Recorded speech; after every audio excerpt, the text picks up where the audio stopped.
Amy Winehouse, A Tragic Hollywood Story by Jessica Parker. Amy Winehouse is the true definition of a tragic Hollywood story.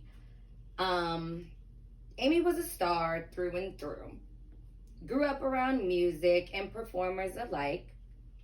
She dropped out of high school to follow her dreams, earning a fortune, winning 5 Grammys, and ultimately dying at the age of 27. There is a club called the 27 Club that consists of all the celebrities that died at the young age of 27. This club includes Jimi Hendrix, Janis Joplin, and so many more.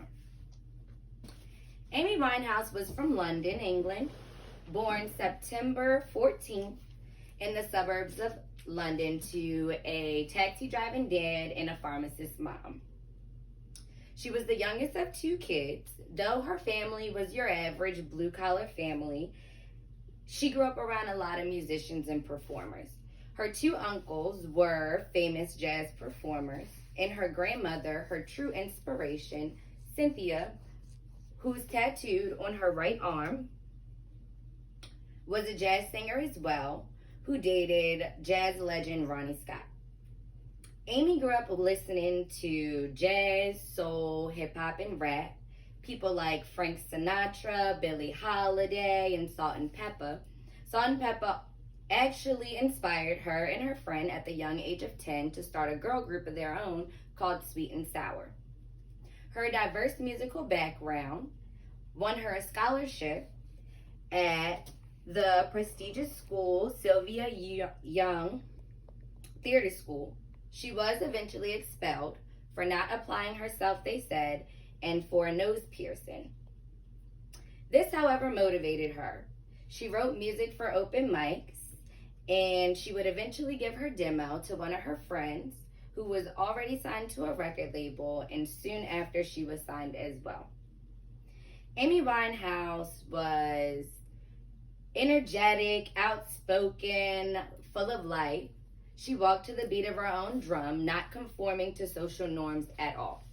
This caused for very harsh criticism. People talked about the way she dressed. She is said to have dressed retro, kind of like in the 80s, mini skirts, short shorts, crop tops, a lot of times exposing her bra, lots of colors and patterns. Her signature, though, was the beehive hairstyle that she always wore. With all the criticism, though, it made her realize that she didn't want the fame. She really just loved the music, and she liked to express herself through music, and she could do this easily.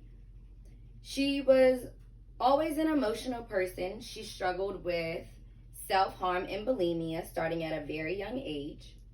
The turning point in her life, though, was the death of her grandmother in 2006.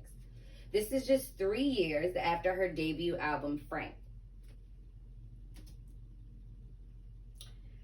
Frank would gain Amy exposure in the UK, though it is not confirmed that Cynthia's death was the reason that Amy's life spiraled out of control.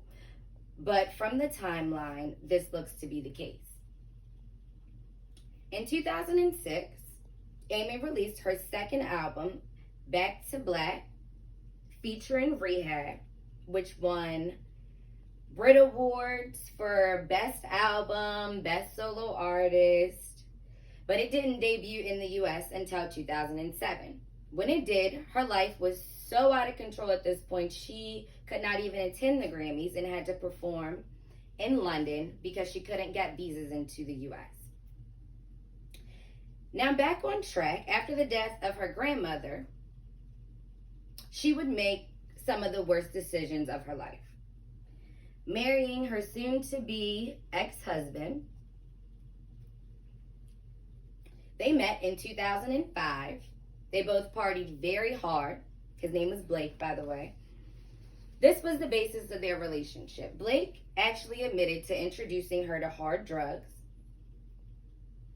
Even still, they decided to elope in Miami, May 2007.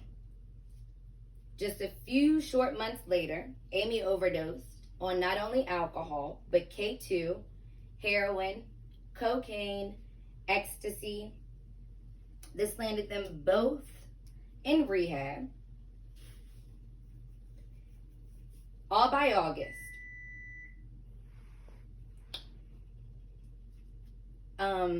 As soon as they got out of rehab, they immediately used again.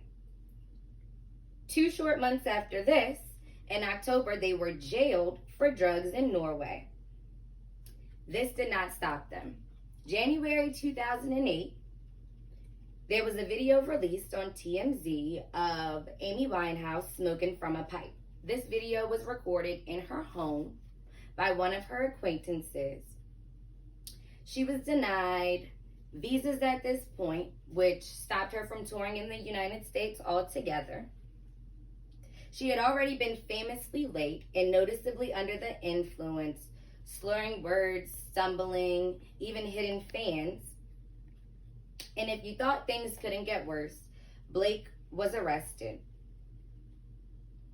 She was depressed again. She was hospitalized for emphysema from smoking crack cocaine and cigarettes. This did not stop the media from posting horrible pictures of her, displaying her scars from self-harm, and how small she was from drug abuse and bulimia. At the end of 2008, early 2009, she was entered into the Guinness Book of World Records for winning the most Grammys of any British artist. The next 2 years she spent trying to get her life together, out of the media, battling her demons on her own, staying out of jail in the tabloids. June 2011, 2 years later, she scheduled another tour. Her first tour, she appeared at the concert 1 hour after she was released from rehab. Drunk, she was booed off stage. She couldn't finish. The rest of her tour was then canceled. This would be the end of Amy's legacy. Not seen again until the release of her death. It was speculated that it was a drug overdose. Most know that Amy struggled with addiction. It was then released that she died from alcohol poisoning in her home after binging, watching videos of herself, and drinking what was said to be 3 bottles of alcohol. Most know Amy as a drug-addicted English firecracker with a big voice and personality to match. She had an energetic spirit. So sorry. Rehab, her most famous song, not only reflected her life, but truly the person behind it. I wanted to end this with a quote from an interview she did for the Daily Mail. And she was asked how she writes her songs, and she responded, "With rehab, I was walking down the street with Mark Ronson, who produced my last album. I just sang the hook out loud. It was quite silly, really." She was then asked, "Did you sing the no, no, no bit as well?" She said, "Yeah, I sang the whole line exactly as it turned out on the record." Mark laughed and asked me who wrote it because he liked it. I told him that I just made it up, but that it was true, and he encouraged me to turn it into a song. I wrote that song in 5 minutes. The end. Yeah. Did you get the audience? That was very good. Oh, thank you. And the camera person. Oh.